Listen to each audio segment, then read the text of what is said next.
Hey everyone, welcome to another video. I have an ongoing list for video ideas, and one of those ideas was to mathematically figure out how many trees would be saved if the US economy did not use cash. As I do with most topics, I simply started my research by looking up the question to see if anyone else had actually answered it, or if someone had laid the groundwork that I could build off of. That's when I ran into a piece of good news and a piece of bad news. The good news was that no one had answered that question before, which meant there was room for me to make this video. The bad news? This bill isn't paper.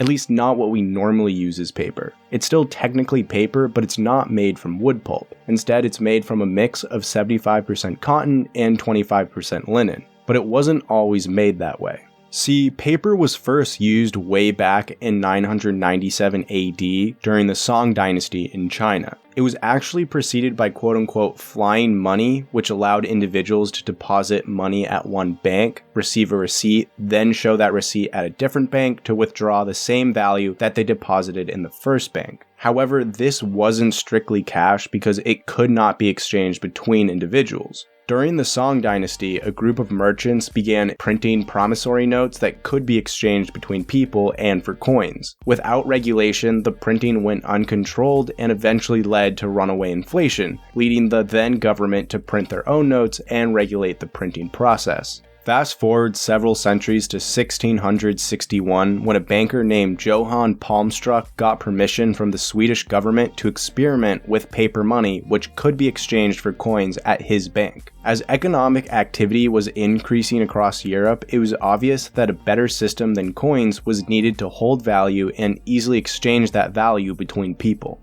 Jump forward another 100 years and you get to 1775 when the United States issued its first denomination. Before the US became an actual country, its Continental Congress was issuing continentals, a fancy term for cash. These were made from typical wood pulp paper, but within several years, most of the continentals had lost most of their value. In 1785, the Continental Congress authorized a new currency, which was the beginning of the US dollar that we know today. As the US economy grew, more and more cash was needed. States and local firms began printing their own counterfeit money since the simple wood pulp paper and design made it easy to copy. The economic demands of the Civil War increased this counterfeiting until the federal government in 1863 issued the National Banking Act, which taxed state-level currencies until the national currency was the only one left. The Bank of the United States began issuing demand notes which could be immediately exchanged for gold or silver, but these were rapidly replaced by legal tender, notable for the green imprints on their backs. This is where the term greenback comes from.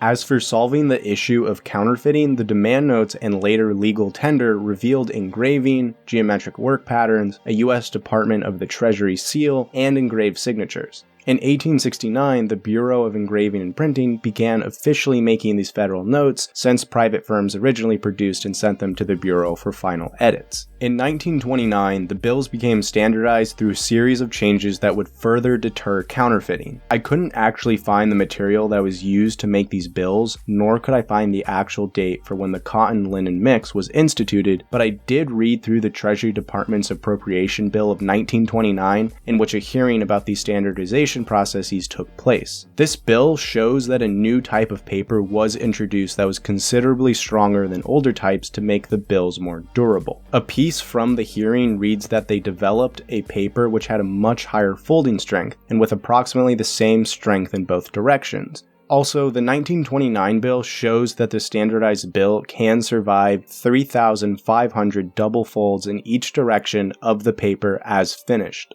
When looking at the Bureau of Engraving and Printing's current website, they state that a single bill can survive 4,000 double folds, first forward and then backwards, before a note will tear. Again, the 1929 bill never specifies the type of material, but it seems as if this would be a likely time for the cotton-linen mixture to be introduced, considering the bill's standardization and the technology required to print that kind of paper, especially considering the fold strength similarities between those bills and the current ones. Since that 1929 bill, US greenbacks have undergone several minor changes to upgrade its security and update its design, but they still remain largely the same. Regardless of the history of these bills, it's interesting to think that the paper itself is so different from the normal paper we use in our day-to-day lives. It really makes you realize that money doesn't grow on trees after all.